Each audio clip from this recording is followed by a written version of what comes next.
Welcome to the Mulcahy Law Firm podcast. For over 25 years, Mulcahy Law Firm has helped plan communities and condominium associations throughout the state of Arizona. Please go to iTunes or your favorite podcasting platform and leave us a rating and a review. Thank you for listening. Here's Beth Mulcahy. Good morning, everybody, and welcome to class number 10 of the 2024 Virtual HOA and Condo Academy. As people are joining here this morning, we're going to say some quick introductory remarks. So welcome to everybody. Thank you for being here today. We have a great class plan today for our October class. We are going to be talking about legislative updates, federal laws, and preventing crime and limiting liability in associations. So in this class, just a quick 411, we will be providing an overview of the new laws, the new Arizona laws that impact HOAs and condominiums.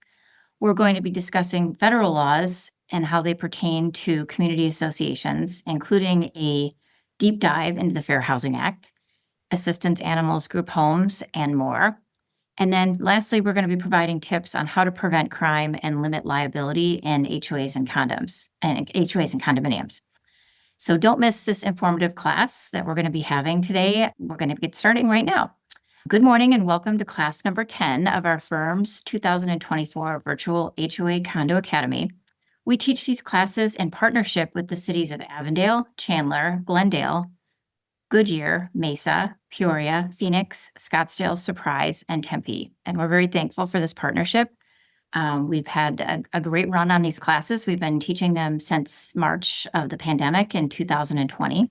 And we have a lot of people showing up for these classes, as you know. Any of the classes that we have previously taught, you can also find them on our website at mulcahylawfirm.com. And there's a wealth of information.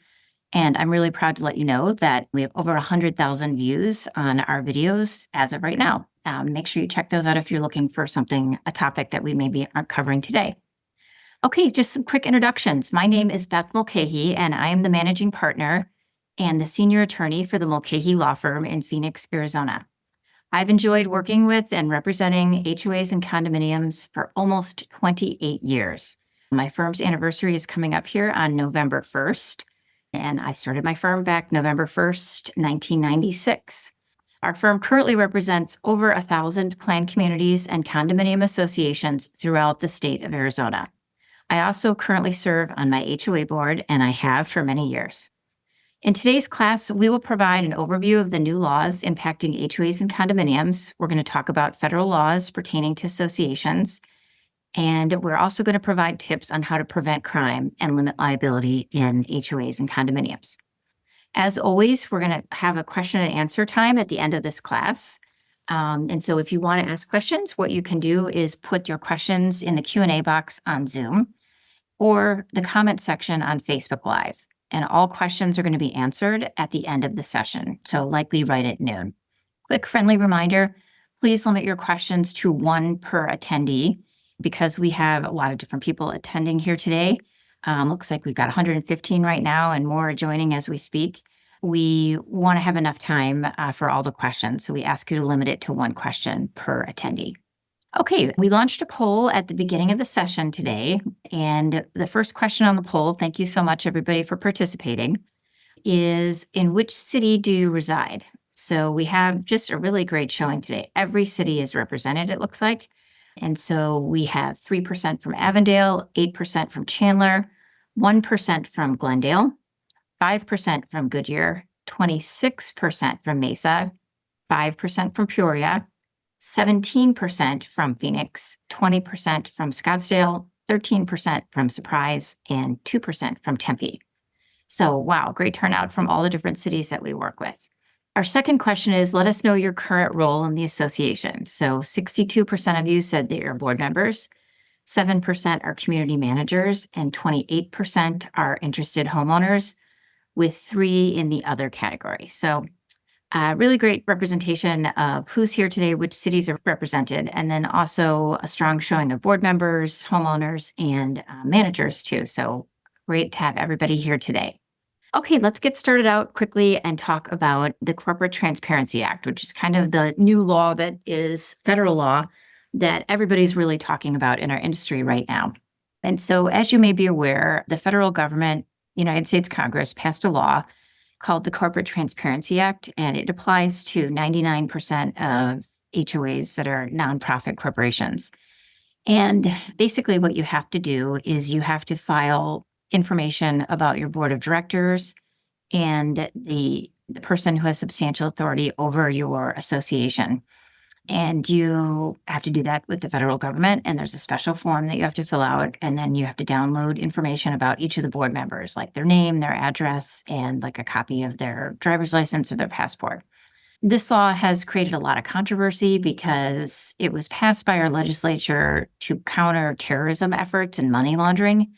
And I think we can all agree that the associations, HOAs, and condominiums being included in this is kind of unusual because it's unlikely that we're running terrorist activities out of HOAs and condominiums that are nonprofit corporations. But regardless, we are subject to the new law, and we need to file this paperwork by December 31st, 2024.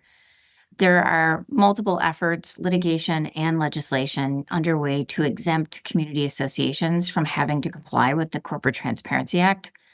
But as of right now, it's looking very unlikely that there'll be any CTA, Corporate Transparency Act, exemptions prior to the end of 2024 when this paperwork is due. Therefore, out of an abundance of caution, our firm is recommending that all associations that are set up as nonprofit corporations and that meet the criteria of the CTA, which 99% of you do meet the criteria that you have to comply with it, should make that initial filing before December 31st, 2024. CAI, the Community Associations Institute, is being very active in trying to counter this legislation and make it not required that associations have to comply with it. We're going to be sharing a link with you, if we haven't already, about CAI's efforts to exempt associations from this law. But again, we don't think that it's going to be anything that is going to happen to exempt us from this prior to the filing deadline of December 31st, 2024. So we're telling all of our clients, you do need to comply with this. Okay, I see that one person raised their hand on Zoom. Just put your comments in the comment section on Zoom, and then my office will be able to respond to you, okay? Okay, so we are, just so you know, we've been getting a lot of questions about who helps associations file this paperwork. So my understanding is that some management companies are doing it. Our firm is helping associations with it. We charge a flat fee of $350 per year per entity. And that would include the initial filing and then any changes in your board of directors, because anytime there's a change, you've got to update the federal government of the change through this form. I know that CPAs are doing this as well to help associations. And so there's lots of different places you can go to get help if you have questions on this. If you have any questions and you want to direct them directly to me, you can contact our firm at info@Mulcahy Law Firm. And we can tell you more about the package that we're offering to help associations comply with this. But most important thing to think about is this is not something you can sit on, because it's going to take a little while for the paperwork to be put together. So, we really need associations to be getting us the information if they want us to help them with it by December 1st so that we can comply with the deadline of December 31st. Okay, next topic we're going to talk about this morning is some new laws impacting Arizona HOAs and condominiums. We've been talking extensively about these new laws over the past few months, so I'm not going to spend an exorbitant amount of time today talking about them, but I do want to make sure that you're aware of them. So all of these new Arizona laws just went into effect on September 14th, 2024. There are some quick things that I want to kind of like the most important points of this new law that you need to be aware of. So let's just go through kind of what I think are probably the 10 most important things you need to know. So first things first, if you're a planned community and a condominium, you must now provide a meeting agenda with the meeting notice 48 hours in advance of a board meeting. And you can do that by hand delivery, mail, posting it on the website, email, any other electronic means, posting it at the community. So the agenda must be provided to the members 48 hours in advance of the meeting, along with the meeting notice. Now, if something changes on the agenda, this happens. You put the agenda out with the notice 48 hours in advance of the meeting, something comes up that's, isn't on the agenda, you can still talk about it at the board meeting. You can get it under new business or old business, or you can add it to the agenda at that meeting. It's just make best efforts to put everything it's going to be on the agenda 48 hours in advance of the meeting and get it out to the membership. Okay, the next thing we're going to talk about is the ability, number 2 would be the ability of associations to amend their CCNRs to take out any language that is potentially a fair housing violation. And so, example, this would be sometimes there might be something discriminatory in your CCNRs that's in there right now, and we can't amend that typically without getting a vote of the membership. So the legislature this year said, if there's something in your documents that violates fair housing laws, the board can remove those provisions in the CCNRs. It also gives a path for owners if they want to petition the board to, amend the CCNRs to take out these fair housing laws that violate the fair housing laws, any language in your CCNRs. There's a path under this new law that you can do that as well. The homeowners can petition the board, and then the board has certain requirements that they have to do. Okay, the third thing that I want to talk about on the new legislation is there have been some minor changes to how we collect assessments after this law went into effect September 14th. The first changes, and this applies to all the 3 things that we've talked about here so far, have both applied to planned communities and to condominiums. So what are the changes to the assessment collection things that you need to be aware of? Well, first thing is prior to the board filing a foreclosure lawsuit against an owner, the board has to make reasonable efforts to communicate with the owner and offer a reasonable payment plan. So what we're suggesting is that any collection letters that are sent by your management company, your board, or by your attorney have that language in there offering payment plans to the owner. The second part of this law regarding kind of changes for assessments is that associations can now only record a lien for unpaid assessments, late fees that are authorized by the association's documents, and other collection charges, which are usually the charges that your management company is charging. So we can only lien now for those 3 things: unpaid assessments, late fees if they're authorized in your association's documents, and other collection charges. So what do we do about like attorney's fees and maybe prejudgment interest and self-help charges that maybe in the past we leaned for prior to this new legislation? Basically, we're going to treat those just like we treat fines, and we're going to we can still charge them, but if we want to collect on them, we have to go to justice court if it's under $10,000, or if it's over $10,000, Superior Court, get a judgment against the owner, and then record that judgment with the recorder's office, and it becomes a judgment lien. Kind of the next law, kind of number 4 or 5, if we're loosely doing the numbers that way, talks about flagpole holders. Our legislature is always passing laws regarding flags, so I think it's important I talk about this. This one only applies to planned communities, but the basic premise of this is that associations can now limit members to 2 wall-mounted flagpole holders. I mean, I don't really see that having a widespread impact on associations because I really don't see problems with multiple flagpole holders. But if the board has an issue with that, with the owner in a planned community, we can now limit the member to 2 wall-mounted flagpole holders. Okay, moving on to kind of number 5 would be clarification regarding declarant control. So there was a law passed this year that specifically talks about when the developer has to leave the property and turn it over to the owner. So I just want you to be aware of that if you're an association that is in transition from developer to owner control. There is a new law that clarifies that the declaration must now provide a date or method of calculating the date of termination of declarant control. So there has to be something in the CCNRs that talks about, okay, this is when declarant control ends.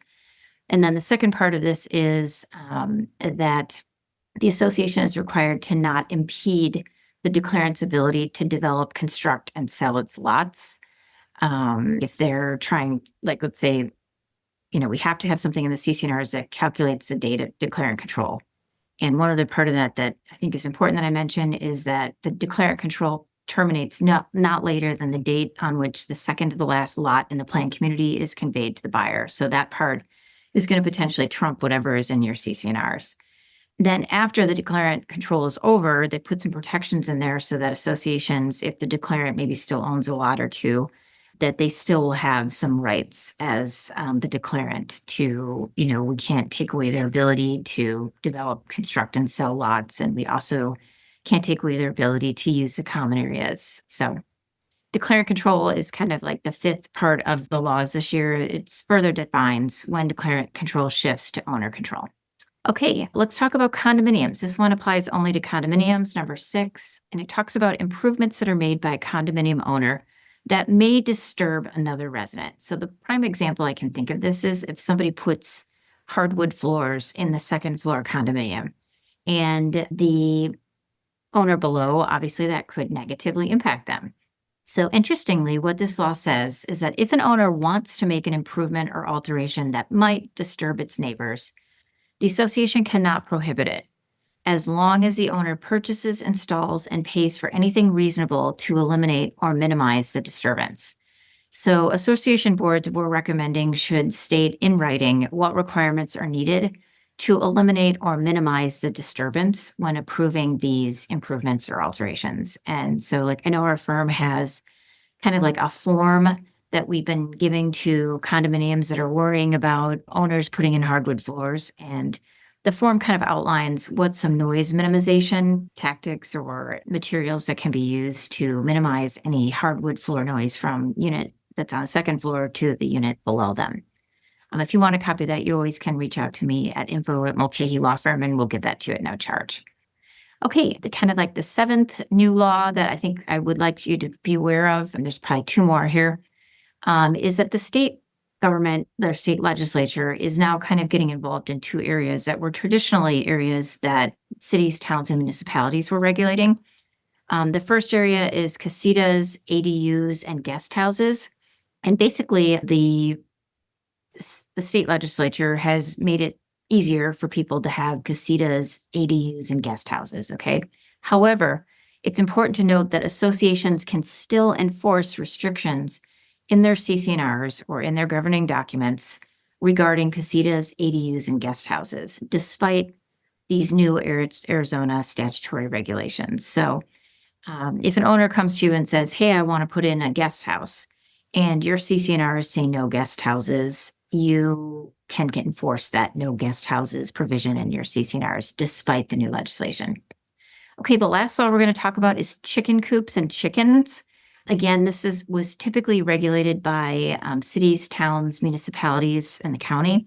Now it is going to be regulated by the Arizona state government. The legislature passed a law saying that municipalities cannot have stricter prohibitions on backyard chickens than specified under Arizona law, and that municipalities cannot prohibit owners of a single-family detached dwelling from maintaining up to 6 chickens. Chicken coops must be enclosed and must meet setback requirements, and if the lot is less than 1 acre in size, the chicken enclosure cannot be higher than the fence line. Roosters are still prohibited, and chicken enclosures must be cleaned twice a week. That'll be very difficult to regulate, of course. How do you enforce that? But the bottom line here on chickens and chicken coops is that associations can still enforce any restrictions that you may have in your documents that pertain to chickens or chicken coops or anything that's related to this, but associations can't rely on, they need to rely on what the state is saying on this now. So municipalities, I'm sure, are all updating their code to reflect what state law says, or they're in the process of doing that. So we have to go by what state law is on this now. And the municipalities cannot have a stricter prohibition than what state law says. Okay, we got through a lot of new legislation there. We talked about the Corporate Transparency Act. We talked about kind of 8 or 9 different provisions under Arizona law that have changed since September 14th when the new laws all went into effect. Now let's talk about our main topics for today, which are going to be, we're going to start with federal laws. So basically, in addition to state laws, associations also have some other federal laws that they have to comply with pertaining to associations. And probably one of the biggest laws that we see issues come up with is the Federal Fair Housing Act. And we're going to talk about that in a minute. But first, I want to just do a clarification about whether the Americans with Disabilities Act applies to associations in Arizona. So basically, the Americans with Disabilities Act is a civil rights law that prohibits discrimination in places of public accommodation based upon a disability. Typically, community associations are governed by federal and state fair housing laws and not by the ADA. The only exception to that would be if the association is a place of public accommodation, such as you have a restaurant on site that the general public can access. And so most of our clients, most associations in Arizona are not a place of public accommodation, and therefore the ADA does not apply. That's an important distinction because sometimes the boards will say, well, we're, renovating our clubhouse. Do we have to comply with the Americans with Disabilities Act? I mean, I'm not saying don't do it because I think there are some benefits of, having a bathroom that would be ADA accessible. The question comes in is, do we have to do it? And then that would turn on the fact as to whether or not your clubhouse is a place of public accommodation or not. Most of your clubhouses are not, meaning that you are not allowing the general public to come in. It would have to be an owners are using it or guests of owners or tenants. Okay, let's talk about the federal law that does apply to our associations, and that is the Federal Fair Housing Act. And basically, just a quick overview of this law is the Civil Rights Act of 1968, along with revisions that were made and the Fair Housing Amendments Act of 1988, are kind of collectively known as the Fair Housing Act. And the bottom line on the Fair Housing Act is that it prohibits discrimination by an association. It applies to associations based upon a person's race or color, religion, sex, including sexual harassment, national origin, familial status, which means families with children, or disability. And disability is really broadly defined. So it includes persons with mental and physical impairments that substantially limits one or more major life activities. And so let's just kind of break this down. So the bottom line is that associations are subject to this law, whether you're a planned community or a condominium. What is the basic premise of the law is that associations cannot discriminate against these certain protected classes. And the types of classes that are protected, again, are race or color, religion, sex, including sexual harassment, national origin, familial status, which means we can't discriminate against families with children, or a disability. And disability is very broadly defined, but kind of the litmus test is, does this mental or physical impairment substantially limit one or more major life activities of this person? And if so, they are considered disabled. Okay, so how do we define the different terms that we talk about here? So we talk a little bit about, okay, what's a disability? So we've talked about the fact that it has to be somebody, it could be a mental or physical impairment, and it has to impair somebody's major life activities. Maybe I can give you some examples of things that have come up in my 28-year career of possible fair housing issues that have affected associations. So one that comes to mind is, let's say that an association is a high rise and they have an elevator and they decide to pass a rule saying that any children under the age of 14 must be accompanied by an adult in the elevator. Now, having children myself, I can tell you, I get it. I'm sure what was happening at this particular association is that kids were coming home from school. They were getting in the elevator. They were setting off the fire alarm or whatever, or that emergency alarm. They were stopping the elevator. They're pushing the buttons. And so in good faith, the board was passing this rule saying, okay, children who are under 14 or whatever the age limit was cannot be in the elevator unless they're with an adult. The problem on that is that it discriminated against children because these kids were coming home from school, they weren't with their parents, and they were being forced to walk up the stairs to their units in the condominium, the high-rise condominium. And so how these cases, what happens is, so somebody who's aggrieved by a decision that the board makes, what they do is they'll contact the Attorney General's office in Arizona, and they'll fill out a form saying, I'm being discriminated against under the Fair Housing Act. There's online forms that they can use, and then they'll state the reason. So in this particular case, what happened is whoever the person that was complained about it, the Attorney General's office then sends a letter to the association stating that, please state your side of the story on this. Give us what's your position on this? And that's typically when the lawyer for the association is brought in to help the association answer that particular letter that's being sent by the Attorney General's office to the association. And it's smart to have legal representation on that because once the Attorney General's office opens up the claim, it is serious and it's expensive to defend these. So you want to make sure that you get some good advice. Now, in that case, what the association ultimately decided to do was to reverse the rule because it was discriminatory on its face. And if they had tried to keep it, there would have been a lawsuit that was filed. So that's kind of a good example of the families with children. You can, just as a clarifying point, you can have rules about children using the pool unaccompanied because that's a health or safety factor. Same thing on using the gym in the association. You can require that an adult be present with that person, and that is totally acceptable under the Fair Housing Act. But the elevator was something that they couldn't do that on. Let's talk a little bit about some other things that we see. I've had a couple situations where under the Fair Housing Act, where we'll have an owner who receives a violation letter from the association and they push back to the association after they get the violation letter. I feel that I'm being discriminated against because, and it's basically they're threatening that we're violating the Fair Housing Act. Just a little piece of advice for boards that encounter that situation. Whenever you have an owner or a tenant who is saying, I feel that I'm being discriminated against, that is something that, in my opinion, you should fast track that to your attorney and talk about that situation with your attorney.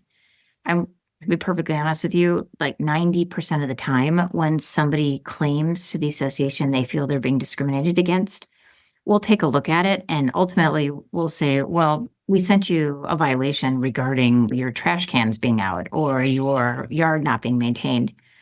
And we had no idea that you were, a French national origin, and so whatever. And so sometimes they're making false allegations of harassment or discrimination.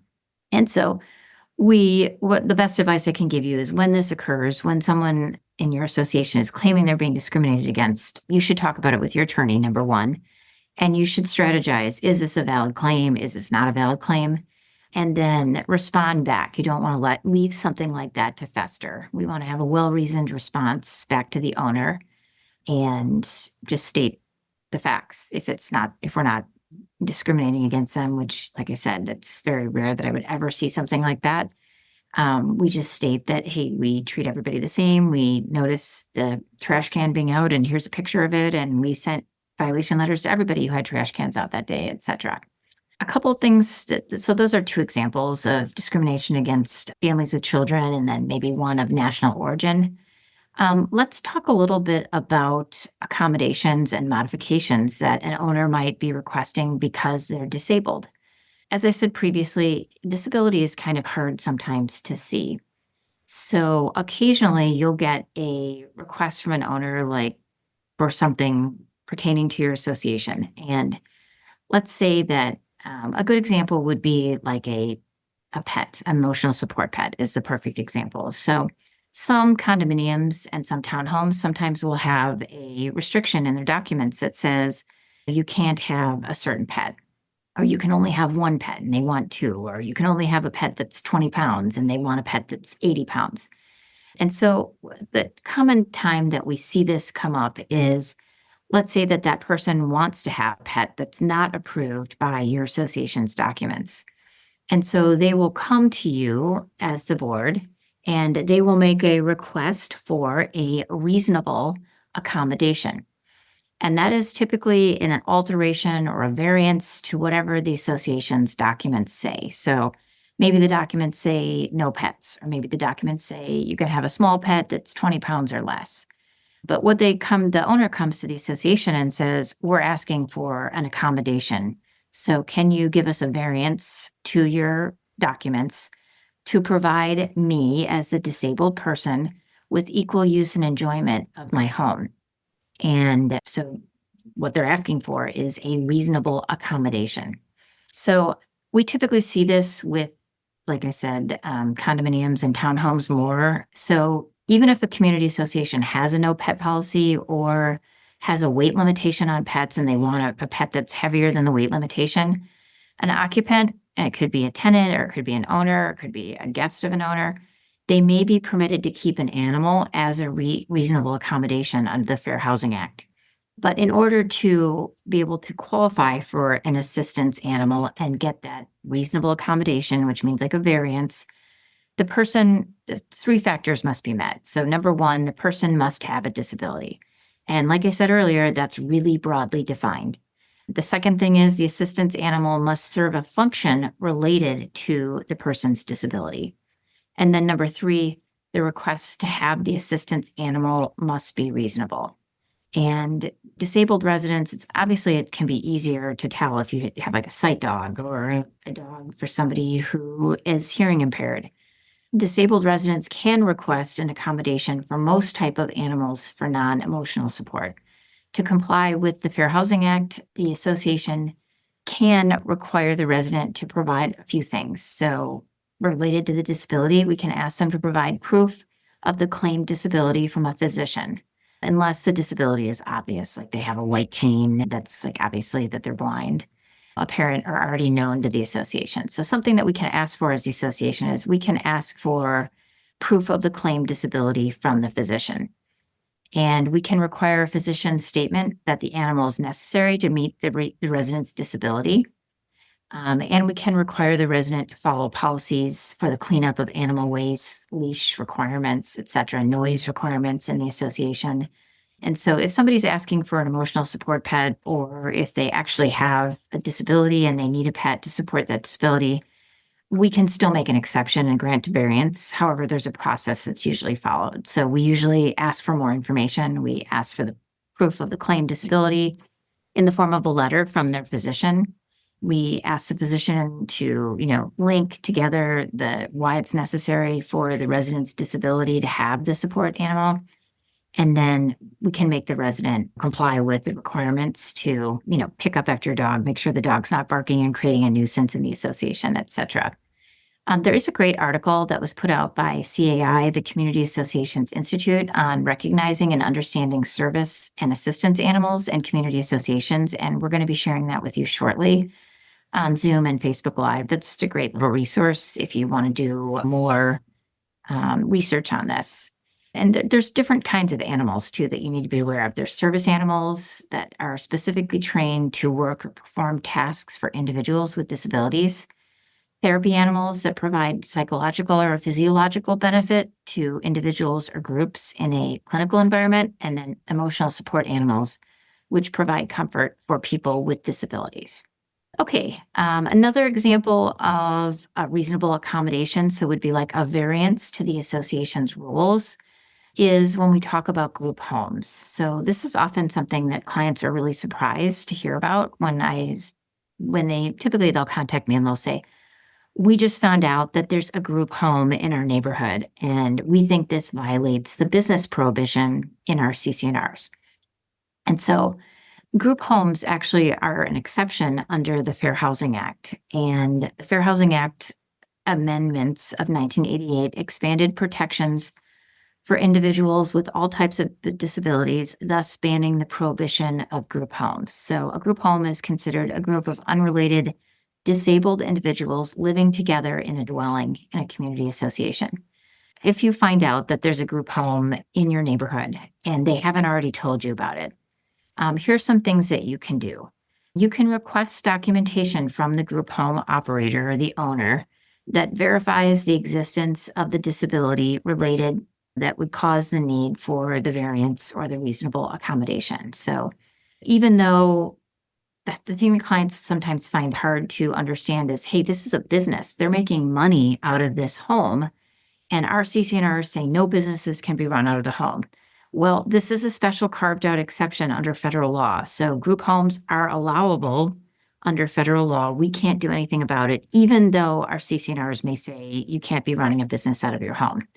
What we can do is we can do a couple things. So first, if it is in fact a group home, it should be registered with the city, municipality, or county that you're residing in. And so you can contact the city, town, municipality, county, and make sure that they have the proper licenses to be a group home. 99% of the time, they've already done that, and they do have the license. Some cities, towns, and municipalities and counties have a restriction as to how many group homes can be in any one clustered area. You may want to check to make sure that they are in compliance with that. There are some differentials between what's a legitimate group home and what's not a legitimate group home. So asking them for the documentation regarding what is the purpose or what is the disability related need for the variance, it could be possible that they're operating a group home that doesn't fall under the Fair Housing Act.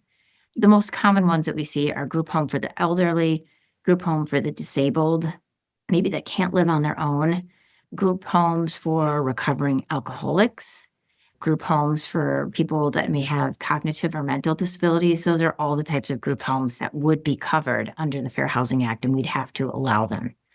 Some group homes that would not be allowable, here are some examples. So current addicts or substance abusers, current alcoholics, criminals, those with bad credit, sex offenders, those would be the ones that are not going to fall under the category of a group home under the Fair Housing Act. So you could prohibit those type of group homes. But in my experience, most, like 99% of the group homes that come into an HOA or a community association, they are going to be ones that are covered under the Fair Housing Act.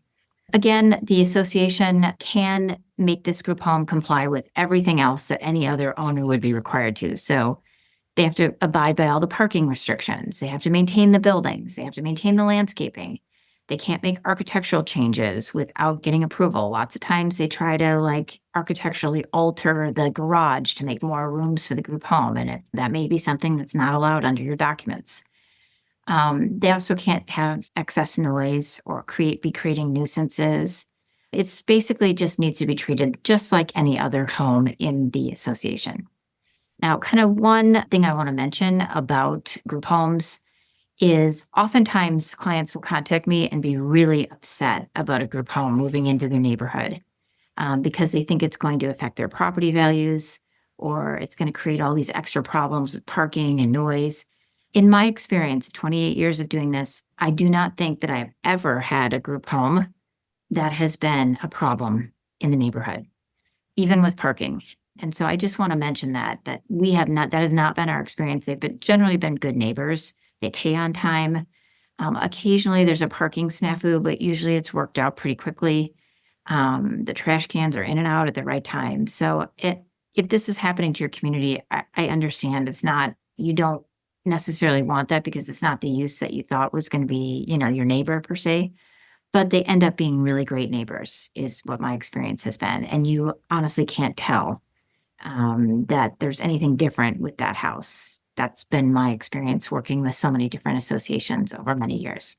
Okay, let's give one more example of what would be like a reasonable modification. So remember, under the Fair Housing Act, if somebody wants a reasonable accommodation, we've talked about a couple different examples of that, like the emotional support pets and the group homes would be a great example of a reasonable accommodation that we're required to make under the Fair Housing Act. Let's give an example of a reasonable modification. So let's say that somebody is in a wheelchair and they want to use the pool, but the pool at the association doesn't have a pool lift to get the person in and out of the pool. And so the disabled person who's in a wheelchair comes to the board and says, I would like to have a pool lift installed at the association's common area pool.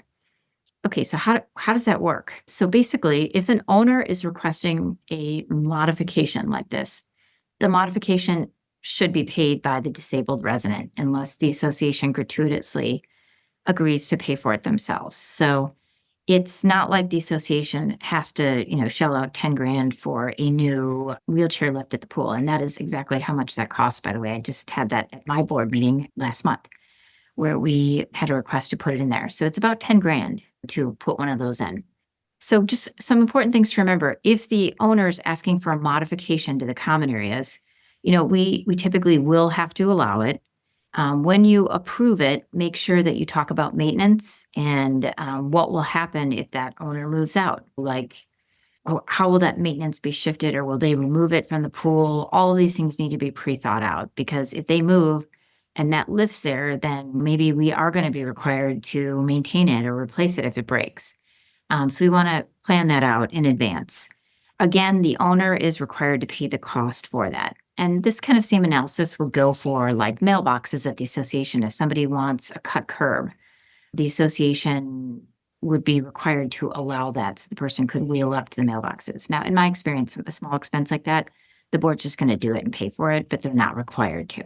So those are some good examples of a reasonable modification that the association would be required to make under the Fair Housing Act. Okay, let's talk a little bit about housing for older persons, which is like the 55 and plus, requirement for certain associations. So you may be driving around the valley at different times, and you may see a sign that says active adult community or 55 plus community.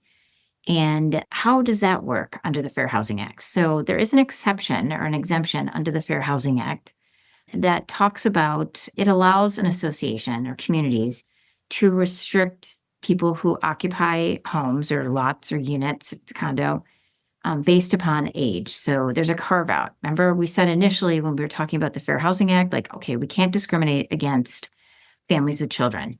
Well, in this case, you can. There's a carve out for 55 and over communities. And basically what it is it says that certain requirements have to be followed to be characterized as a 55 plus community.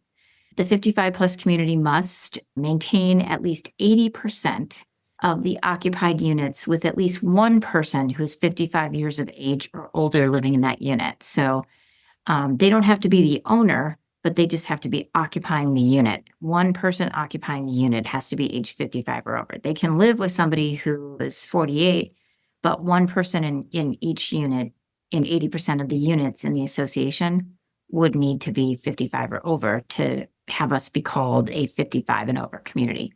The second requirement is that the association must publicize and adhere to policies that demonstrate the intent to be housing for older persons.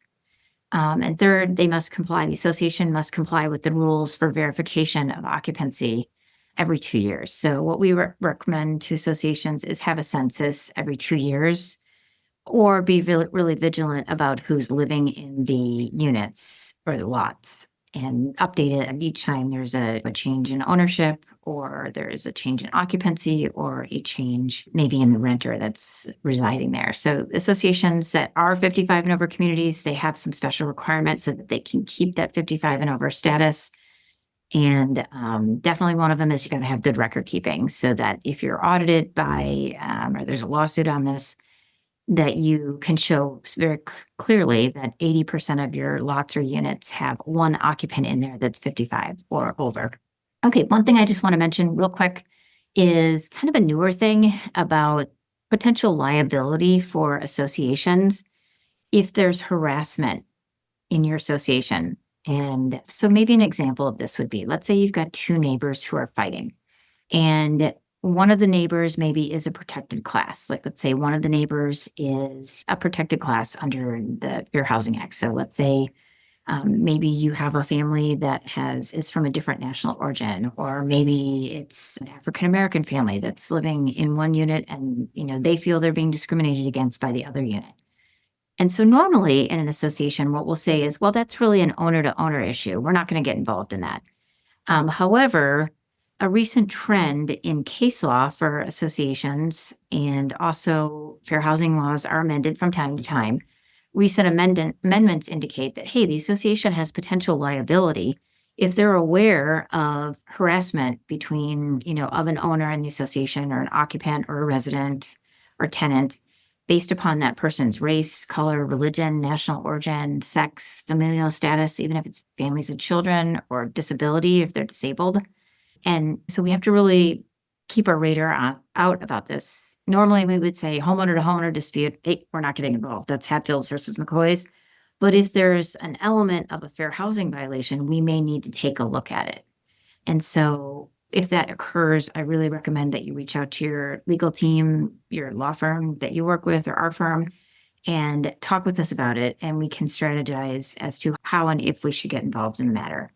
Typically, if there is harassment between these two owners or two residents, we will send a letter to both of them saying that we received a complaint on this, and that if this is true, this is unacceptable behavior, and make sure that we inform both sides of their respective rights. They can get a lawyer, they can go get an injunction prohibiting harassment from justice court.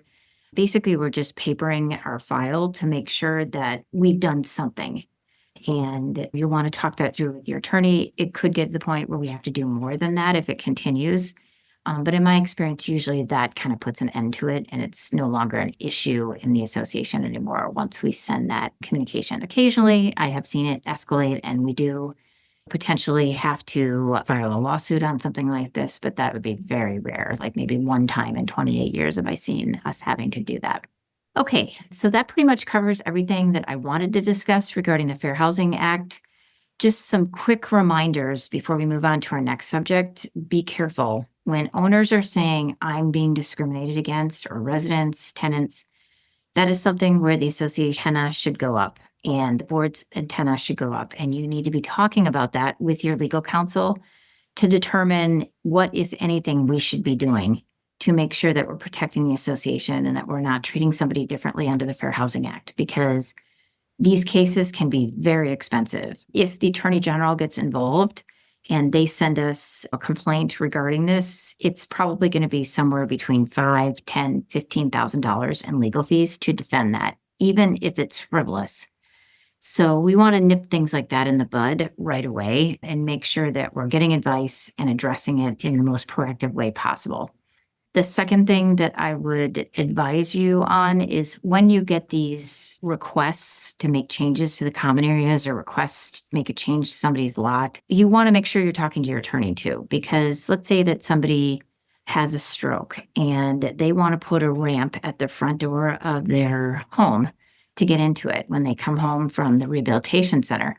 And maybe associations don't want to allow that. Well, under the Fair Housing Act, we probably do have to make, an accommodation on that, or we don't have to pay for it, but that's something that we probably can't prohibit under the Fair Housing Act. So we want to be really careful whenever we get unusual situations about modifying the common areas or someone's lot, or requests to accommodate based upon any of these protected classes. We want to escalate it to our attorney and talk it through if we're going to deny it. Okay, so that's kind of just the quick 411 on the Fair Housing Act. Surprisingly, we have issues on this every single month. This is something that comes up in associations all the time. So I thought it was really important that we address it in one of these classes. Okay, let's talk next about preventing crime and limiting liability in HOAs and condos. So kind of interesting, over the past few years, we've been getting more and more questions about, hey, what kind of liability does our association have if there is a shooting in the common areas, or there's a string of robberies, or someone's coming through at night and breaking windows on car doors to get access to the laptop on the front seat in the car. Or even more recently, I think probably some of you saw this on the news or in the newspaper, there was a wave of crime sprees in certain parts of the valley by some foreign cartels, I guess you could call them, that were coming in and basically pinpointing homes, robbing them in a certain neighborhood. And it was becoming so troublesome that different cities, towns, and municipalities were establishing task force to get the word out and to educate owners about things they needed to be doing to protect themselves. So preventing crime and limiting liability is, for an association, if there is crime in your association, are issues that may not come up often, but they're issues that you need to be aware of. And I think we can all agree that there has been more crime in the past decade than probably we saw in the previous decade. And so it's important for all of us to be vigilant and to kind of come up with, okay, what do we need to know as a board if we're facing this situation? So interestingly enough, there was a case in Arizona decided earlier in my career. Gosh, it must have been like late 1990s. And this case was the Martinez versus Woodmark case. And the reason why I'm talking about this case is because it directly impacts the way that associations can be held liable if there's a crime happens in their particular association. So what happened in this case is kind of interesting facts. The plaintiff, who is the person who is suing the association, this was actual lawsuit, this is courted decision, was attending a graduation party at this particular condominium complex. And the plaintiff was a guest of the tenant in the condominium complex. So we've got a guest who's coming to a graduation party at a tenant's property. Basically, what happened is the party went on, and later in the evening, the plaintiff, who again is suing the association in this case, and two other guests came back to the complex's parking lot. So they're in the condominium's parking lot, and they found a group of local young people sitting in one of the guests' cars. There was an altercation because it wasn't their car. They were sitting in it. And there was an altercation between the plaintiff and this group of kids who was there. And the plaintiff was ultimately shot in the back. And the plaintiff, his friends, and the live-in security officer recognized the gang as a group of gangs from a local complex. And they would often gather in the association's parking lot and engage in illegal activities like drug dealing and underage drinking and all kinds of different things. They were basically not authorized to be there, and they're engaging in illegal activities. In the past, what this association had done is they had a full-time security guard who would monitor the parking lot, break up the gang from coming in there, and kind of avert any problems in the association. However, due to some budget constraints in the association, they decided to only have the security guard patrolling limited evening and early morning hours. And it was kind of irregular, and it wasn't like it had been. We had full-time security guard previously, but because we didn't have enough money at this association, and this is not my client, I'm reading about this case after the fact, but we lowered our security at our association, even though we knew that, hey, there was this gang activity and there was legal activities in our parking lot. We just couldn't afford it. So basically what happened is the plaintiff sued the association, claiming that the association was liable for failing to prevent an attack. And the case went all the way up to the Arizona Supreme Court. And basically what they found was that the association didn't have any authority or responsibility to control the shooter. Okay, so that was good. But the bad part is that a duty existed on the part of the association with respect to the property. And the court held that with respect to the common areas in this particular condominium association that were under the association's exclusive control, the condominium association had the same duties as a landlord would have to a tenant. And so the association in this case found the association was liable to the plaintiff who was shot, because it found evidence that the association knew that the gangs gathered in the parking lot and other common areas, knew that the gang was engaging in criminal activity, and was warned by its own security guard of the need for 24-hour patrol. And then they did hire that security guard for 24-hour patrol, but then later terminated him because of expenses. And they made a bad choice. And basically what the Martinez case said is, okay, association, you're going to be held liable here for this shooting because we need to be held at the same standard of care as a landlord. And because we controlled that common area land and we made a choice not to have a full-time security guard there 24 hours, which was needed because of all the dangerous activities on the common areas, you're going to be held liable. And we had an affirmative obligation to exercise reasonable care to inspect and repair such parts of the premises for the protection of this particular plaintiff and all owners and all residents and guests of residents in the association and tenants. And that duty extends also to members of the tenant's family, his employees, his invitees, his guests, and others on the land in the right of the tenant. The duty here that this association had extended beyond the unit owners. Of course, we had a duty to the people that own there, but it also expanded to anybody who's on our land with the consent of an owner or a tenant in the association. So because the association failed to maintain the common areas safely, and it was foreseeable and preventable that this would have happened, they had a duty to the association and therefore should be held liable. So this is kind of a scary case for associations, right? Because, think about it. We, as the association, hears about things that are happening in communities all the time, right? Hey, my car was broken into, or our house was broken into, or we left our garage door open and someone ran off with their golf clubs. How far does this case go to make associations have to have security guards? And talk about bad timing, right? No association that I work with has extra money hanging around for security guards. So this case is problematic, right? And so if you're in a situation like this as an association and you have issues that are facing your association, you're hearing about crime in in your community, or break-ins, or cars being stolen, or there's actual gangs that are doing drive-by shootings or something like this. You really need to be thinking about what are some practical suggestions, active things that your board can be doing to limit liability. Now, what this association could have done here, this Martina or Woodmar condominiums could have done, is maybe they could have set up a block watch.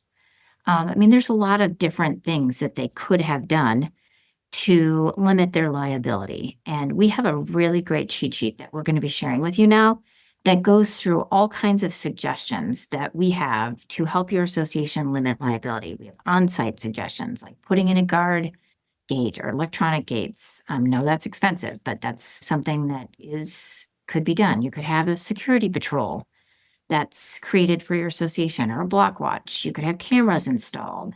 You may need to improve your lighting in the common areas, but picking these type of on-site suggestions are a good idea for associations.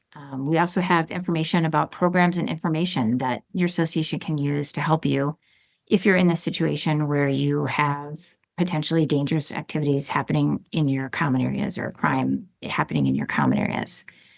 And so all these are listed on our cheat sheet that we're going to be sharing with you, and you can go through them. It's about 2 pages of recommendations. So the key thing that I'm going to leave you with on this topic is, here are my best suggestions for you as board members. Don't misrepresent the level of security that you have in your association. Be honest with the owners. If you can only afford to have security random nights, maybe sometimes you pick random nights so that people don't know there's a problem with teens in your community that are wreaking havoc at your pool. You don't want to tell them, oh, we only have a guard on Thursday, Friday, and Saturday night. You can just let them know we do have a guard several nights a week. We have surveillance cameras that maybe aren't manned, but we, do have cameras on the common areas in case an incident happens. We can go back and look at it. You may want to think about, I go to a lot of annual meetings, and I often find a police officer there, and the police officer is giving tips on how to prevent crime in your association. They often come at no charge, and they just give a summary of what's happened in your neighborhood over the past year and what type of criminal activities have happened, and what are some things that you can do to prevent it. Also, just remember that off-duty police officers are often hired by associations to keep the peace at board meetings or annual meetings if there's serious problems. They also do patrols through the neighborhood. You have to pay them. Usually it's a minimum of 6 hours, but that's a really good resource for you to have somebody who's very familiar with your community. You're paying them as a second job for them, and they take a special interest in your community. If a problem occurs in your association, another suggestion for you, reach out to your trusted advisors, your attorney, and talk about, okay, what can we do to counter this, to limit our liability? Should we notify the owners that this happened and remind them to keep their garage doors closed? Should we think about increasing our security? Should we think about putting in cameras? Is our lighting adequate? Should our landscaping be trimmed back, etc.? Another important thing is make sure that you have adequate insurance, because in this particular case, the judgment that was ultimately rendered against the condominium association was very hefty. So you want to make sure that you talk about this issue with your insurance agent and make sure that any policy that you have would be covered under, a scenario like this. You want to have directors and officers insurance, and then also premises liability insurance that would cover any security things that could happen on your property. So then in the event you're sued, you'll have adequate coverage. Last but not least, remember, don't reduce security without communicating with your owners what's going on and why you're reducing it, and what are some pivots that everybody can do to keep themselves safe. So again, this is a great cheat sheet. I really encourage you to take a look at that to help your association navigate if you're having issues with crime in your community, or burglaries or theft or whatever it is. Vandalism. These are also great suggestions on this cheat sheet to help you navigate that and limit your liability as a board. Okay, so we're going to go right into the questions. I'm only 3 minutes over. Sorry about that, but we had a lot of topics to cover today. Just some kind of quick introductory remarks. I can't believe it, but we had 151 people here on Zoom today. That is amazing. Thank you so much, everybody, for being here today. Looks like we have about 30-ish questions as of right now, so I'm going to pop right into the questions. Okay, the first one is from a board member. When you have an owner who has lived in your HOA for decades with a history of delinquencies and past due write-offs due to a bankruptcy, If said owner is now delinquent again and the board is worried about another bankruptcy filing, would a new bankruptcy filing wipe out all of her past dues again? So great question. So you have an owner who's not paying assessments. Previously, they've effectively used a bankruptcy to get out of paying it. What I would want to do is I would want to look at how long ago was the bankruptcy, because there's bankruptcy laws that say that you can't refile a bankruptcy within a certain number of years. I think it's like 7 years, if I remember correctly, 6 or 7 years. So if you're not in that window, they're not going to be able to refile if they got their debt discharged in the bankruptcy recently. Another thing is, if you have an owner who has done this type of thing before, you probably need to be a little more aggressive and foreclose on this owner if they have equity in their property, because they may be just trying to rack up a bunch of debt and then refile it once the first time they can refile it once that year hits. So if you put the pressure on them before then to pay and they recognize that you're going to take legal action if they don't pay, I think that would be very smart. Okay, so the question, just to finish it out, was, would a new bankruptcy filing wipe out all the past dues again? I mean, it just depends. We have a really great cheat sheet on this topic called Trustee Sales and Bankruptcies, and I would encourage you to take a look at it. You can find that on our website at mulcahylawfirm.com. But the bottom line is, it just depends on what kind of bankruptcy they file and if they're in the right time to file it, like if they are eligible to file bankruptcy again after the first bankruptcy. A 13 is a restructuring repayment plan. A 7 is a total discharge. So it would just, a number of factors would depend whether or not they would be able to wipe out their debt again. Okay, next question. If a governing documents don't require a board member to sign a code of conduct, do they have to? So we have a great cheat sheet on code of conducts too. You can find that on our website at mulcahy.com. Code of conducts are a really great tool to make sure that board members are aware of their fiduciary responsibilities to the corporation and to ensure that they're going to comply with your association's documents and keeping things confidential and acting in the best interest of the association. So I'm always in favor, if a board wants to have a code of conduct, I'm always in favor of the board considering having it. So here's the bottom line on the code of conduct. And again, look at our cheat sheet, because we have a sample on the cheat sheet that you can look at the language. If your board wants a code of conduct, you're going to have a majority of the board approve it. And if a majority of the board approves it, that means that everybody's subject to it. Even if your documents don't require you to sign a code of conduct, and I can't think of any that do, the way to get it implemented is to have the board vote on it, and then everybody, is going to then be subject to it. The board would just say that the entire board would be subject to the code of conduct. That would be the vote. There are times where I've seen board members that just say, I refuse to sign this. And I always think to myself, that's so odd, because you're saying, I refuse to comply with the association's documents. I refuse to, comply with my fiduciary responsibility to the community. And I mean, it's just all this stuff should just be happening. You shouldn't have to have a code of conduct to say it. It's a good reminder, but you should be doing this already. So when I have a board member that's saying, I'm not going to sign it, to me, that's a red flag, a big red flag, that this person is not understanding what their responsibilities are on the board. And maybe this would be a good opportunity for me to come in and have a boot camp with the entire board and talk about what your responsibilities are serving on the board, and talk out any difficulties that your board may be having, personality conflicts or disagreements on things, so that we can move forward. Because there's obviously a high level of dysfunction in your association if you have a board member who's refusing to do the things that they're elected to do and are required to do under the law. Okay, next question. I need information on creating our 550 home HOA community in Tucson. We're facing challenges with a small group of residents who are repeatedly filing Arizona Department of Real Estate petitions against the board, claiming noncompliance with CC&Rs and state laws, and threatening lawsuits against the board and individual members. This has led to increased legal costs, rising from $5,000 to over $15,000, with next year's budget set at $25,000. Wow. Okay, that's a lot for a 550 home association. And we're now having a 10% increase in our assessments. Can you provide an estimate of the cost to create a conservancy? I think maybe what you're meaning is like a conservatorship. The average monthly and yearly costs of running one for our community, our size, and any other relevant information to present to the board and community about why a conservatorship may not be the best solution. Okay, again, another association where I think you've got like a high level of dysfunction right now in your association. And the only way you're going to have a conservatorship for your association would be if an owner or the board files a lawsuit against the corporation and asks for one. So, I don't think, based upon what you're telling me here, I don't think that's the path you should go.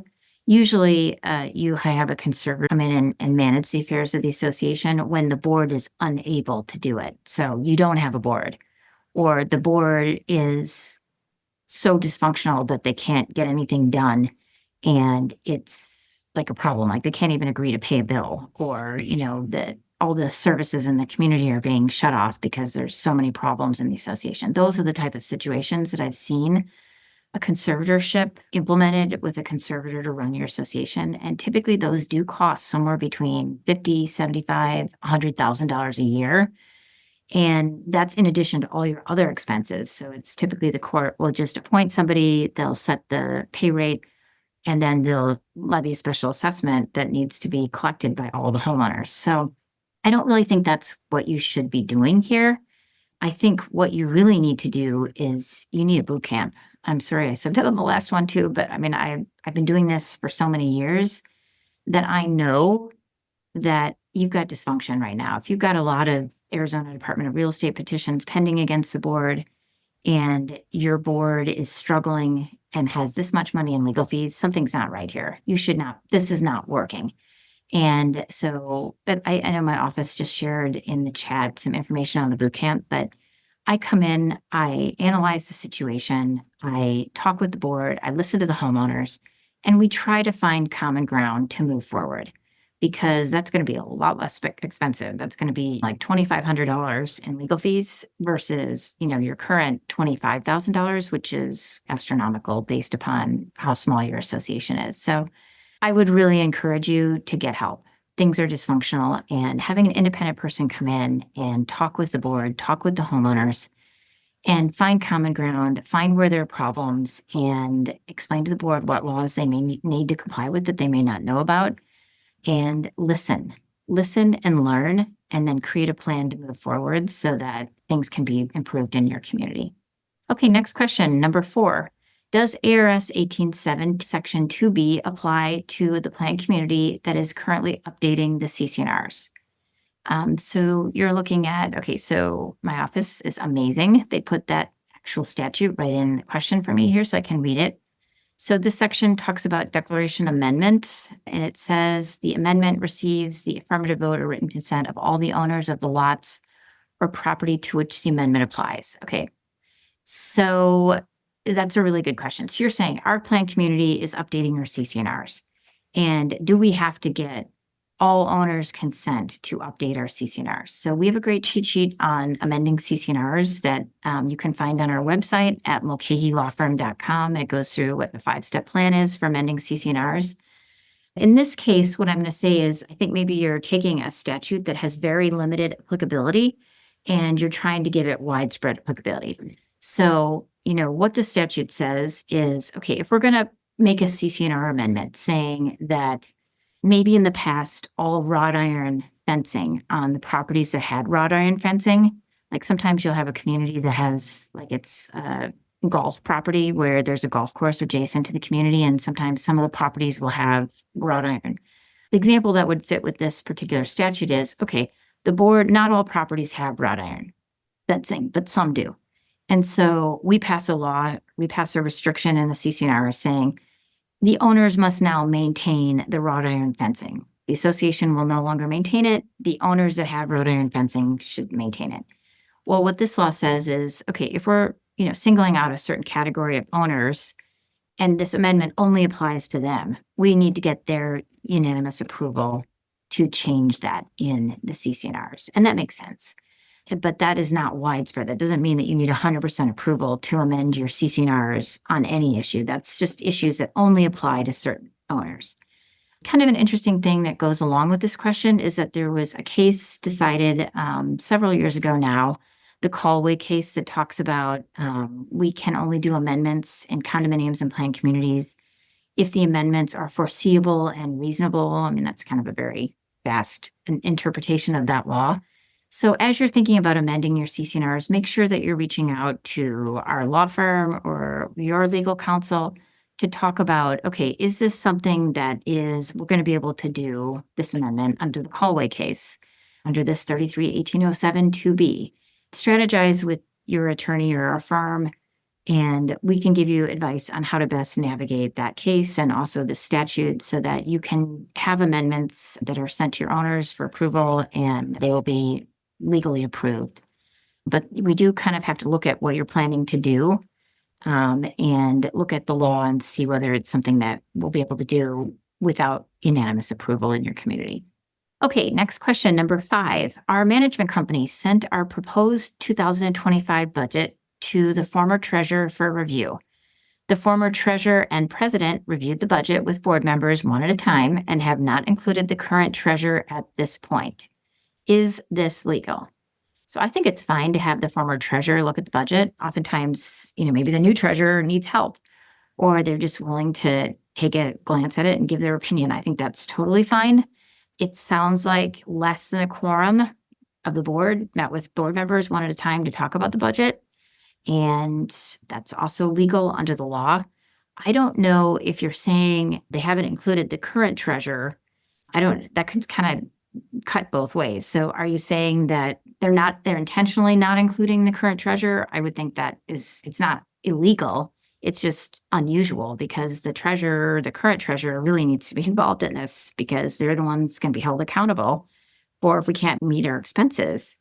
And we need to have enough income to meet our expenses. So if they're axing out the current treasurer, that's dysfunctional and that shouldn't be happening. Is this legal? I would say the things that they're doing, talking individually with the directors and having the former treasurer look at it, that's perfectly legal.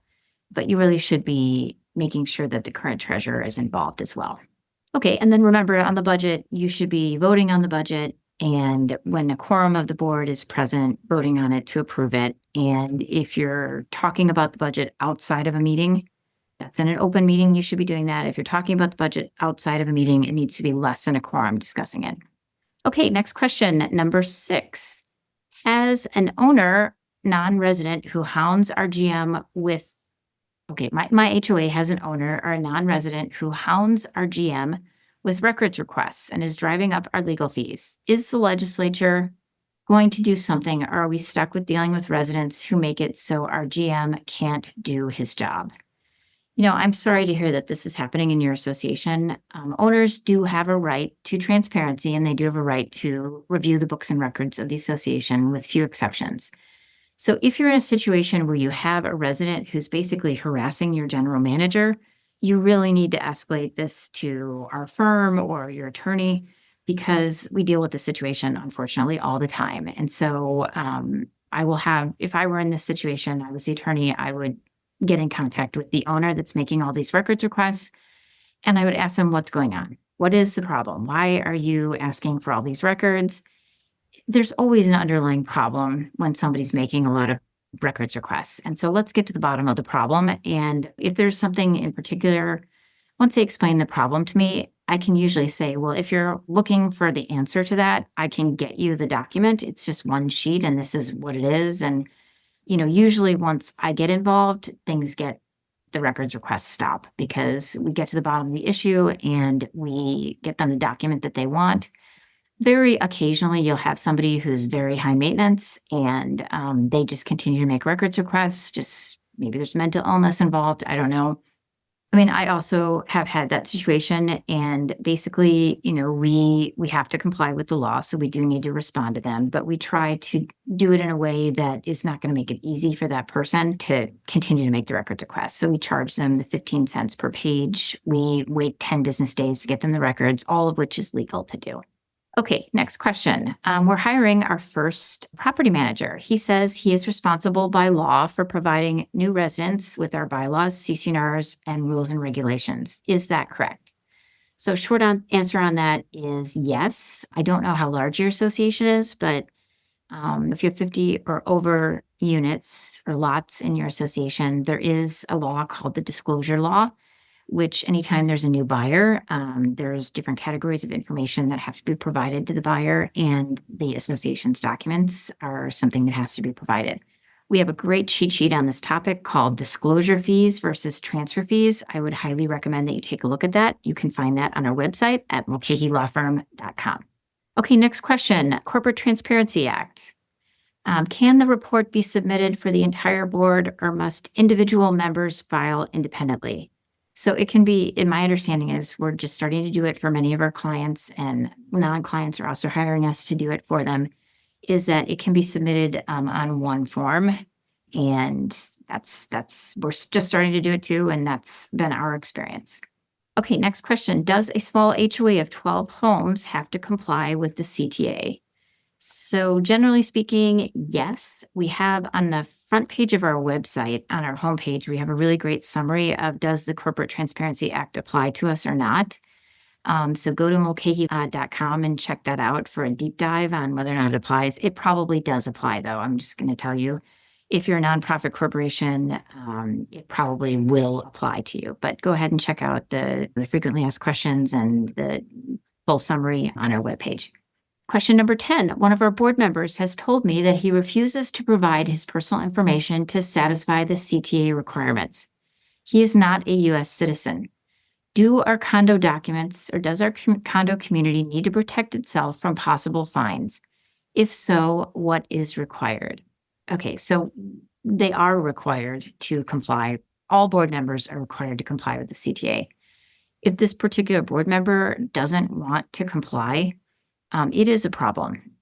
Either that person should consider stepping down, or maybe I need to have a phone call with them to alleviate any concerns that they may have under the Corporate Transparency Act. But there will be consequences for your association if this person does not provide that information. And honestly, it's going to be a big red flag to the government that this could potentially be an issue, even though it's not. But the reason that they don't want to do it is, I'm assuming, because they don't want to give their passport information to the government. But the reality of it is now you're going to be flagged as potentially one of these categories that this law was passed to protect. So you're going to have further scrutiny, which I'm sure that person does not want to have. So I would say all board members need to help on this. They need to provide their information. The government already has it. If you have a driver's license, they already have this information. So it's not like they're asking for anything that they don't already have.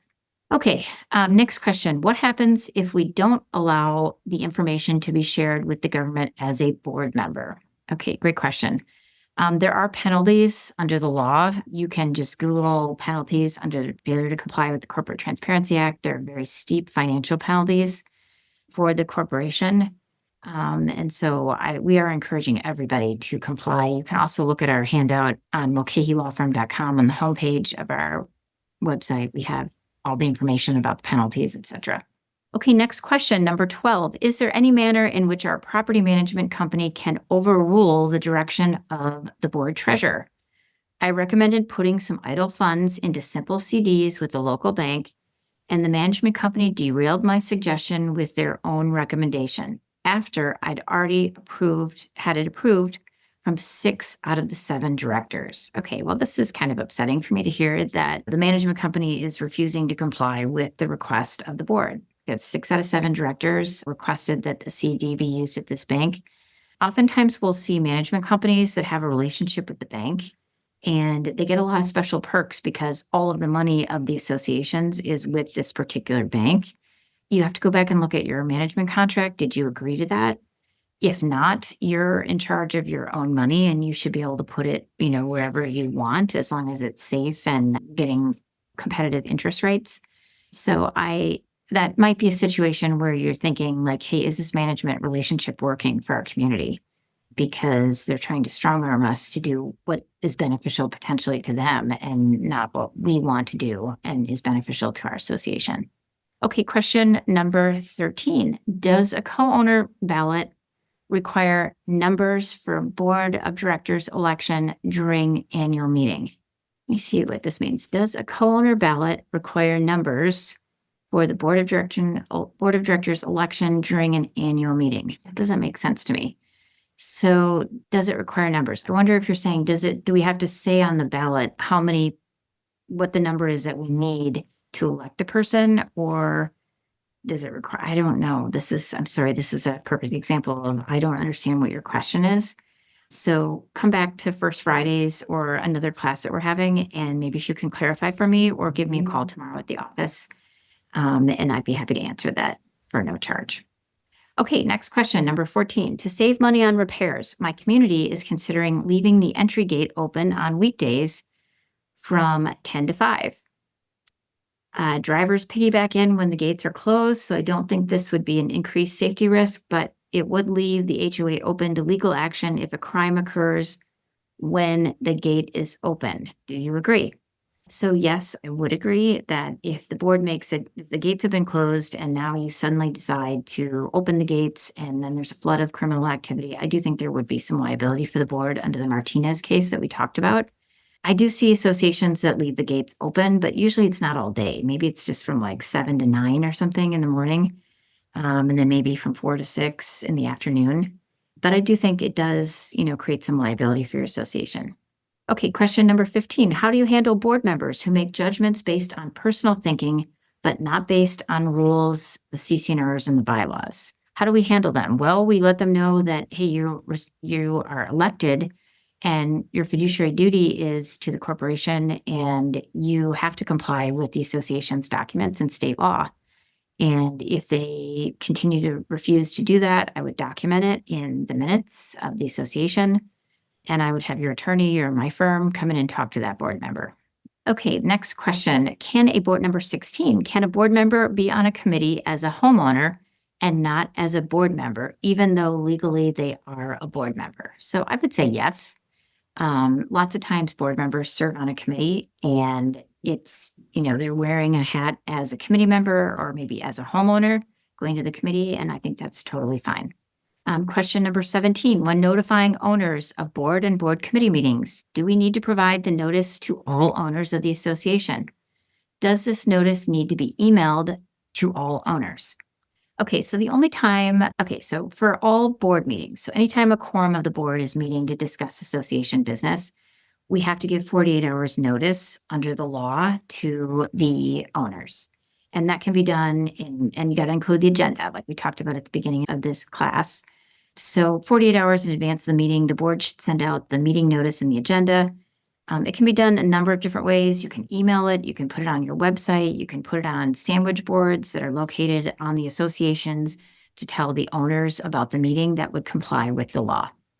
Now we go to board meetings. So do we have to provide notice to the owners of board meetings? The only time under the law that you have to provide notice of board meetings is if they are regularly scheduled committee meetings.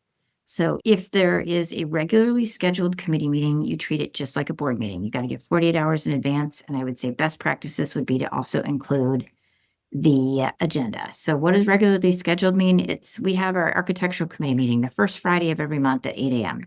That is a regularly scheduled meeting. If you have an architectural committee that only meets when you get applications in, that's not a regularly scheduled architectural committee meeting. Okay, it's just not something that you would have to have that notice because you don't regularly meet. Okay, let's talk about question 18. When doing the state required elections for parking, can the announcement or meeting include comments by board members which show favoritism towards maintaining or not maintaining on-street parking limits?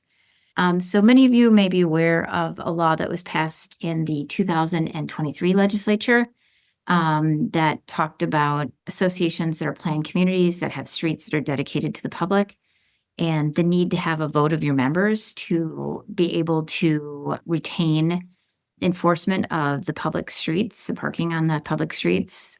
There's a law that was passed again in 2020 on this, and it says that we have to take a vote by June of 2025 to keep that enforcement ability available. So this question pertains to that. So you're saying when we're doing this state meeting that's required, can the board make their comments one way or the other on this? And I think the board certainly has a right to provide feedback on this. As board members, they certainly have a right, but also homeowners, if they're in favor of it or opposed to it, they also should have a right to talk about this. Okay, next question, number 19. Does an HOA board have any legal responsibility for one of their committee members harassing a resident? Should they be removed from the committee for this behavior? So absolutely, there's liability if a committee member is in any way harassing a resident, and this should be addressed immediately with the committee member. Whether or not they're removed, it just depends on the facts and circumstances, but this is unacceptable behavior and it's easy to remove a committee member, so that would probably be the likely thing that would be done. Of course, I always like to listen to all sides of the story, so I'd want to hear from the committee member what exactly is going on.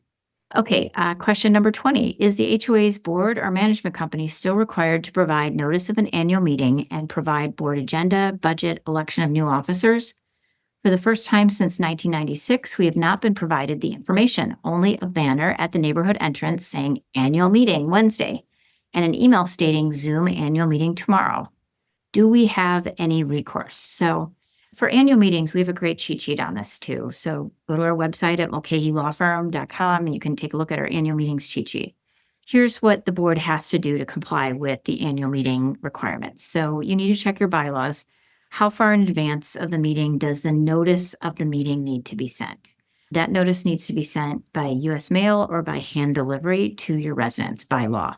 The notice, if you're following state law, it needs to be sent out not less than 10, not more than 60 days in advance of the meeting. Also, every owner should be allowed a chance to vote by absentee ballot or in person at the meeting. So that ballot should have been, the absentee ballot should have been included with the notice of meeting. And so do they have to include the agenda? I think best practices would be that they should include the agenda. It's sort of gray area as to whether the agenda has to be included in the annual meeting packet based upon the way that the new statute was worded. Most people are interpreting it that it just applies to board meetings. But we're saying, okay, yes, it does appear to only apply to board meetings, but best practices would be give the agenda for committee meetings that are regularly scheduled and also for the annual meeting. So do they have to provide the budget? No, they don't. Is it a good idea? If that's something that's going to be discussed? Yes, or tell them in the notice where they can find it on the website of your association if they want to save money by not mailing it. Should they talk about the election of the new officers? Well, that would be on the ballot, so that would be covered there. So I do think it's unusual that your association, is just seeing the notice and they don't have any of this other information. Maybe they sent it and you didn't receive it. Might be a good time to check in with your board and find out if they actually did send this out to the entire community. Okay, is it legal? Number 21, is it legal for a master association to delegate enforcement responsibilities to sub-associations? So yes, it is, and that is pretty common practice with most master and sub associations. I mean, some masters do it for the entire community, including all subs, but most of the time they let the subs do the enforcement. Some master associations enforce their restrictions and let the subs enforce theirs, meaning their CC&Rs. It just really depends on how it's set up for your association. But what you're telling me is not anything that's unusual. Okay, question number 22. Our management company had us purchase a commercial liability policy. It covers business liability, employer non-owned auto liability, hired auto liability. The serving agent is the management company. I don't have this at my prior HOAs. Is this required? Well, it just depends on what the management company had in their management contract. They probably made that a requirement that insurance would be carried by the association. And so is it something that every association, the management company requires it of? No, but some do. And I bet if you look at your management contract, that's something that's required in the management contract.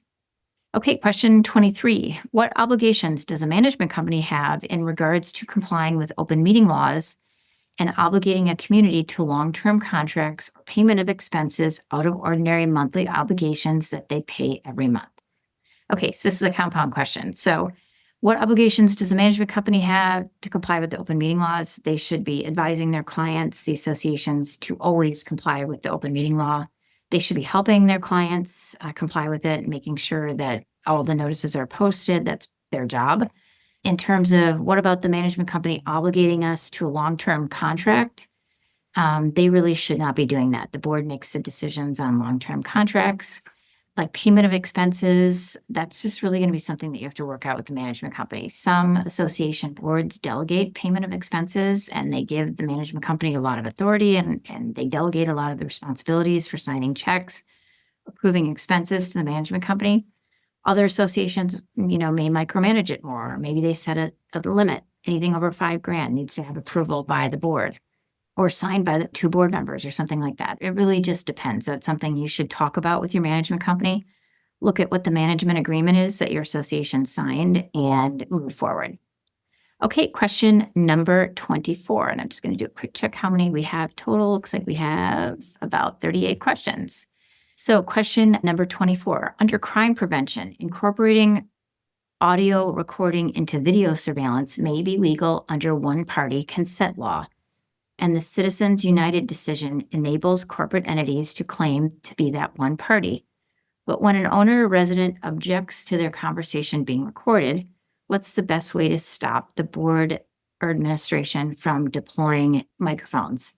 Okay, this is kind of an unusual question, but I'm assuming, let's see, you're doing video surveillance and then there's apparently some sort of they can hear you, you can hear them type of thing, and then they tape it. I haven't had this question before. I have had the question like if, we're taping a meeting of the board on Zoom or whatever, that we do announce that the meeting's being recorded. Just like today, if you look in the screen, I'm sure you'll see somewhere that the meeting's being recorded. I guess what your question is what's the best way to stop the board from, deploying microphones? I don't have a problem with them, like recording board meetings. That's customary in our industry and state law allows for it. I would have to find out more about what they're doing on your common areas with surveillance and video. I do know, like my association where I live, we have this technology at our pool, and if somebody's misbehaving, the security guard can be like in their security office, and they can send a message over the announcement, like, "Hey, stop jumping off the ledge into the pool, off the ledge 10 feet high into the pool, or whatever."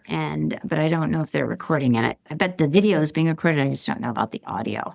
So I can't comment too much upon that. I do, my office put the statute up here on the screen. I'd have to analyze it, probably an opinion letter, and that probably exceeds the scope of today's questions and answers. Okay, question number 25. Our CC&Rs have a rule that occupied residents must have at least one resident age 55 plus. Over 80% of the occupied residences comply with the rule.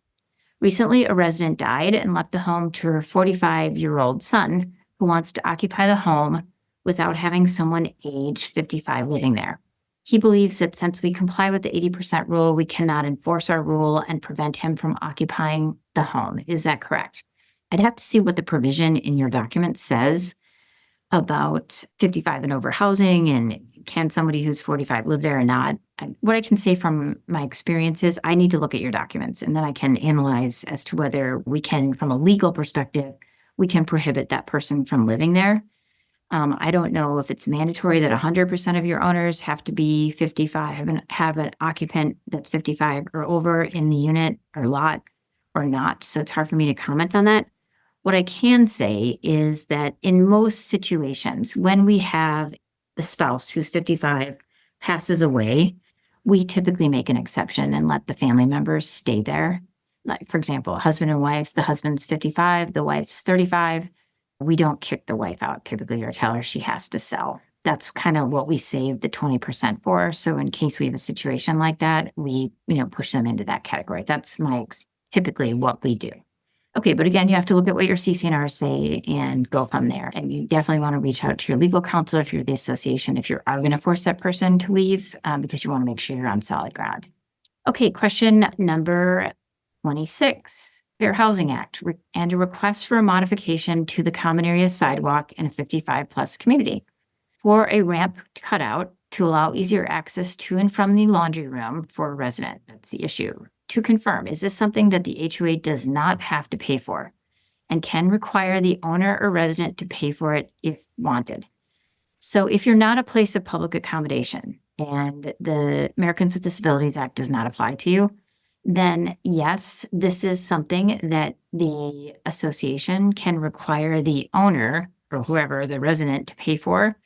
If the resident or owner is asking for it, However, in most situations, the board gratuitously does it, even though they're not required to pay for it. Something small like this, they usually are a ramp that's, like a movable temporary ramp. Usually the board just pays for it and just does it. But if you want to be hardline on it, yes, you can make the owner who's requesting it pay for that. Okay, next question, number 27. In a 55 plus community, are we required to allow an owner's handicapped child who is under the age of 40? Our governing documents set 40 as the minimum age for the second occupant. So really great question. There's a case on this from Northern Arizona from many years ago. I can't remember the exact name of it. I'd have to look it up, but it's this exact fact pattern where parents have a handicapped child living with them. It's a 55 and over community. They ask for a reasonable accommodation under the law because their child has a disability, and the association was required to grant that reasonable accommodation. So if you're in that situation, you would not be able to enforce the documents against that particular resident and make their child move out. Like I said earlier in the presentation, you can ask for certain categories of information from the resident, like doctor's note, etc., and that you can try to find the connection between the disability and the requirement that they live in the property. But I'm guessing that that's going to be pretty easy for them to do. So just gives you some baseline knowledge that you can't, that you probably are going to have to grant reasonable accommodation on that. Okay, question 28. We have 2 large projects for our community that will increase the capitalization fee. We had a work-study meeting and only 14 residents attended. We will be presenting it at a board meeting this week. One board member said we need to do more work-study meetings for better attendance, but we have a deadline with the city on the projects. Do we need to delay and do more work-study meetings? Only you know the answer to this question because it just depends on how controversial it is, right? I mean, I've had associations that this would be smooth as can be. If there's not a lot of contention on this issue and it's needed and it's not going to break the bank, typically it's going to be, and you have the money for it, it's not a big deal. But in this case, you're having something that's going to increase the capitalization fee. Now, I don't know what you mean by that. I don't know if you mean that you have a capital contribution fee and now we're going to be charging more to buyers for this, or maybe you're going to do a special assessment. I don't know. But my baseline advice on this is if it's controversial, if it's going to cost more money, and you've only presented it to the board at a work study meeting and maybe one board meeting, maybe you need to pump out more information on it electronically. Maybe you need to have a town hall on it. If you think this is going to be really controversial, I don't know. So you best know whether this is going to be an issue. You could move forward with it. And then if people get upset about it, then you can kind of backtrack a little bit and have that meeting. That's another option too. Although that might be a lot of unrest in your community to get there. But short answer is the facts of your community and if it's going to be a problem, then I would wait and get more community education on this. If it's not going to be, then I would move forward. Okay, question number 29. We have an owner who blocks or harasses contractors who are hired to provide services. He has been asked on multiple occasions to leave the contractors alone, but continues to ignore that request. What are our legal options? This question kind of scares me a little bit because these are kind of like the very same facts that were in that West Valley Association.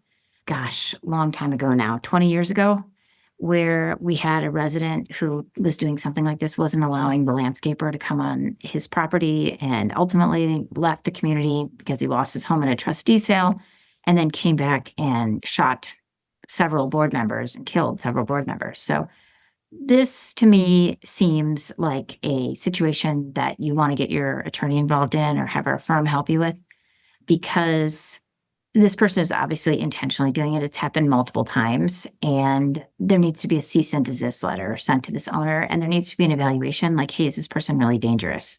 And if they are, what are legal remedies to deal with this person? And I'd be happy to help you with this if you reach out to our firm.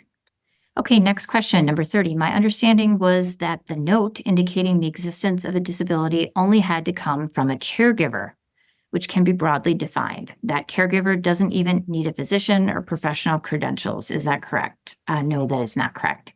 You do need to have a note from a physician to support a claim of a disability.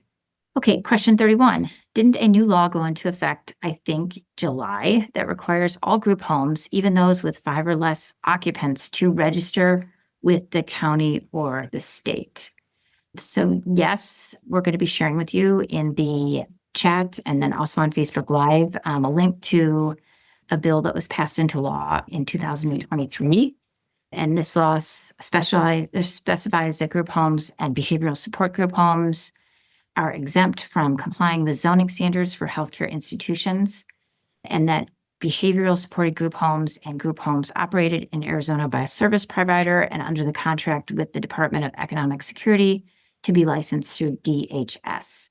It also talks about types of rules that DHS director must adopt regarding behavioral supported group homes and modifies the definition of group home to specify that behavioral supported group homes is not a group home. So there are certain group homes that are going to need to be licensed through the DHS as per this law.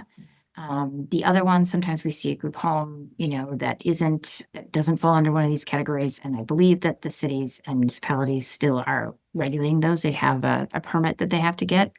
And so you may want to reach out to your city, town, or municipality to get clarification as to what requirements they have. But I can tell you from experience that anytime there's a problem with the group home, we reach out to the city, town, municipality, or county, and they are typically registered with the city, town, municipality, or county. You can also check on licensing apparently through the Arizona Department of Health. So that may be another option for you to go to. Okay, question number 32. Is it a conflict of interest if a board spouse is on the finance committee? I don't really see a conflict. I mean, we have lots of times where we have spouses of board members who volunteer on things. I don't see it as a conflict of interest. An investment was made in a non-FDIC account. Should that have been made without our residents' vote? Okay, so we should not be investing in any high-risk investments. So everything needs to be FDIC insured, in my opinion. So you don't need a resident's vote for that, but the treasurer of the association should not be allowing that.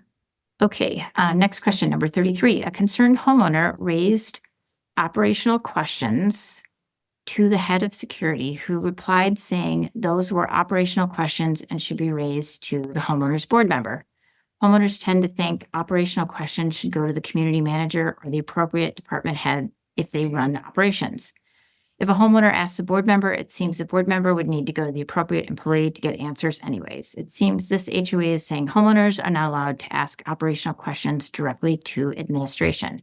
How should homeowners handle a request like this going forward? Just follow what the board's asking you to do. Go to a board meeting, ask them to look into it. For whatever reason, the management company doesn't want to answer to you directly. I mean, that's a little bit of a red flag to me, but I don't know what kind of questions you're asking. Are you asking like how much the manager is getting paid? Or I honestly don't know. That probably be something that I would say they probably wouldn't want to give you, and they direct you back to the board. So I think the appropriate party for you to contact first is the board. If it was something easy, I would say management company, just tell them it, just to get things moving on here. Okay, question 34. Are there legal actions homeowners can take if the board of directors fails to comply with and enforce the community's CC&Rs?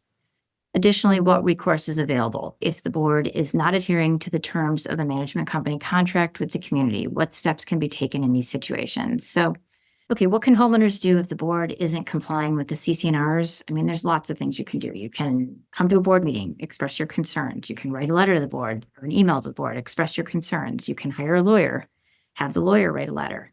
You can go to the Arizona Department of Real Estate and file a complaint. There's a fee for it. You can Google Arizona Department of Real Estate and HOAs, and the whole thing will pop up. It applies to HOAs and condos, and it's a whole information sheet, great information there. You can file a lawsuit. You can move. You can run for the board yourself and try to make change from the inside. These are all things that you can do if the board isn't enforcing their CC&Rs, or maybe they're not living up to the management contract. I don't know which section the management contract they're not living up to, but those would be some examples of things that you can do. Okay, question 35. Our board meetings and committee meetings are held upstairs where there isn't an elevator or any ADA accessibility. Is there a requirement by law that we have to offer that? So again, you're probably not, the ADA is probably not, you're probably not an ADA community unless you're a place of public accommodation. So you wouldn't be required to meet the requirements of the Americans with Disabilities Act, which may have that specific requirement in there. But I don't think that's going to apply to your association. I haven't seen your association's documents. I can't say for sure, but I doubt you're a place of public accommodation where the general public can just come in. So the question is, do we have to have it in a place that is accessible to residents that are disabled?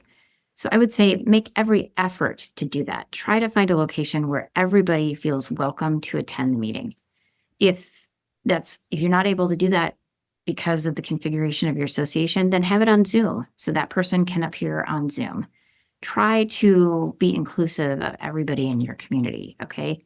Maybe you could have a ramp that's installed so that person can come to the meeting. But what we don't want to have happen is say, hey, I'm being discriminated against because I can't come to your meetings because of the location that you're having it in. And I will tell you that probably wouldn't be looked upon favorably by the Attorney General's office if this got escalated. So be a good board, include everybody, try to have it in a neutral location, or maybe move the whole thing to Zoom so everybody's on Zoom.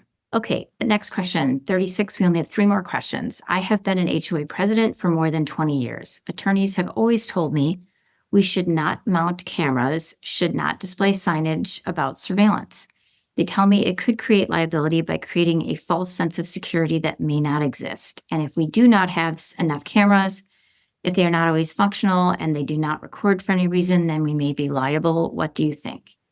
We have a great blog on security cameras that I would encourage you to take a look at. I think we're sharing it on Zoom and Facebook Live, or you can find it on our website at mulcahylawfirm.com.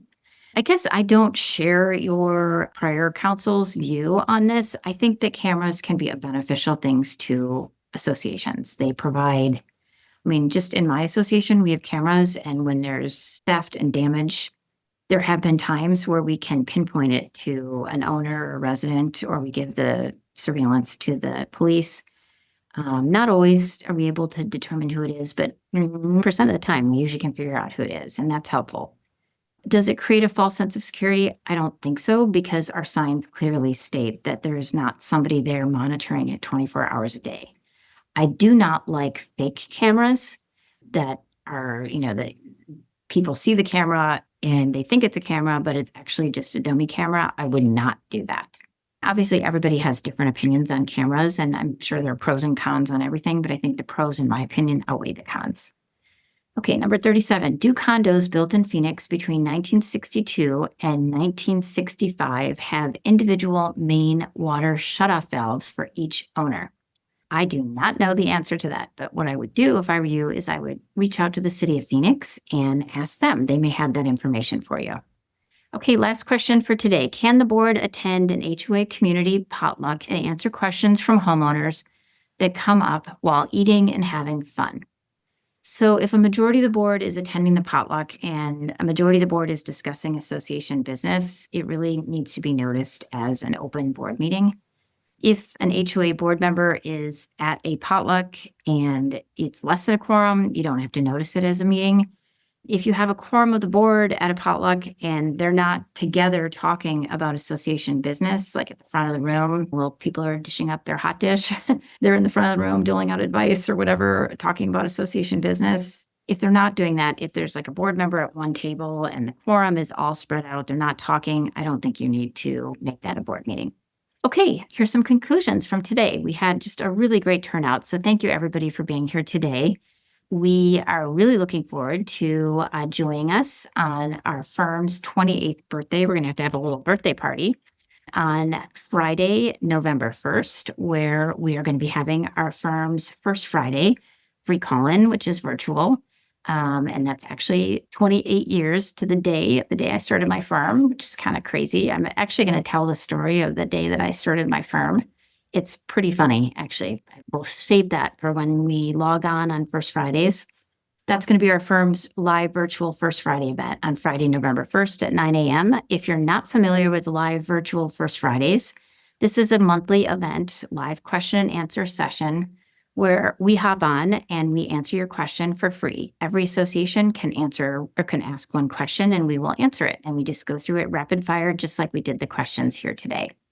Also, we want to remind you that class number 11, our November class of the 2024 Virtual HOA Condo Academy, is going to be held on Tuesday, November 19th at 11 a.m.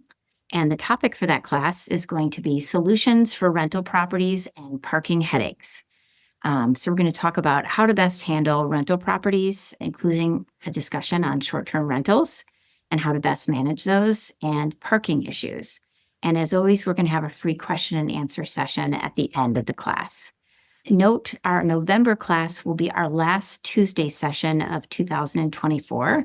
So we always have our neighborhood services classes the third Tuesday of every month at 11 a.m. In December, we take a hiatus, and instead we combine our December class because of the holidays with our First Friday. So our December First Friday event will also be our December neighborhood services event. And typically we log on and answer all of your questions and kind of give a little overview of what's going to be happening in 2025 as well. So thank you so much for being here with us today. Appreciate you being here. We had a great turnout today.